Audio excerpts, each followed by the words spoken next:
Hello guys, we have another week for Spider-Man No Way Home. And yep, this is a week by Movie Web. Yeah. So Movie Web's week of Spider-Man No Way Home. Spider-Man No Way Home week reviews the entire plot of the movie and cites how Doctor Strange plays a key role. The third entry in the MCU Spider-Man franchise will be singing to spheres this Christmas. Spider-Man No Way Home is arguably the most anticipated MCU movie coming this year. Yeah, definitely. Yeah, I did a poll, and that is actually true. It is actually the most anticipated movie. They are actually right this time. Okay, you know, you have these sites saying the Eternals is, but that's definitely false right away because nobody gives a crap about the Eternals. But they'll yeah. Also, just look at my views compared of Spider-Man compared to the Eternals and Black Widow and Shang-Chi. I did all those, and they got like 10 to 20 views. So.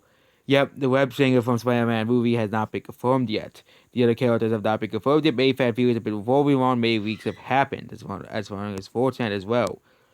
But Peter Parker is on the run after Far From Home, along with the accomplices of his crime dead, and MJ. Doctor Strange happily agrees to tell them in Sanctum Sanctorum. In the Sanctum, Peter comes across a prison where the Ramdiverse villains are being held.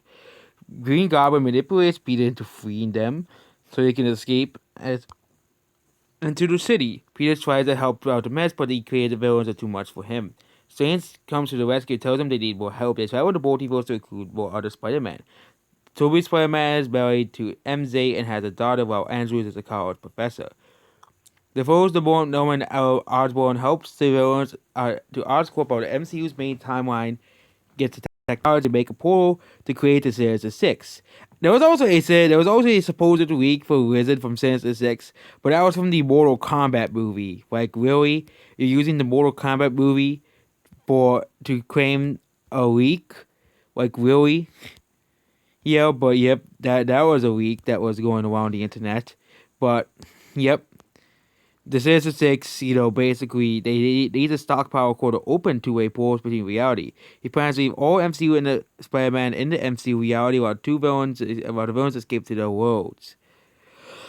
We go to say there's a climatic fight scene at the set. Literally, Toby Spider-Man will die during the battle. Hollins and Garfield Spider-Man must be Osborn to stop him from using the device. Ned dies at the hands of Green Goblin. And this Angus Tom Spider-Man uses kills Goblin, but Andrew Spider-Man stops and reminds him he isn't a murderer like them. Both attends Toby's funeral, and the Ramniverse and seemingly part ways. This is Six Kid walks in, Strange is prison again, and the MCU Peter Parker creates his name, help avoid Matt Murdock, whose identity remains unknown to everybody. The film supposedly ends with Peter deciding to honor the death of his friends, and although Ross is experiencing to continue to be a hero. While week still continues to be far-fetched, it's similar to another week in April as well, so we have to wait and see what the movie's really about. But it is very similar to another week going around. So there is really going to be a climatic scene at the Statue of Liberty. That's what I'm going to probably say now. The other Spider-Man, and the Sinister Six are almost all but confirmed by Sony. So most of the stuff has almost already been confirmed by Sony, but I don't know how the plot will be like. So that's basically it about this week. Goodbye.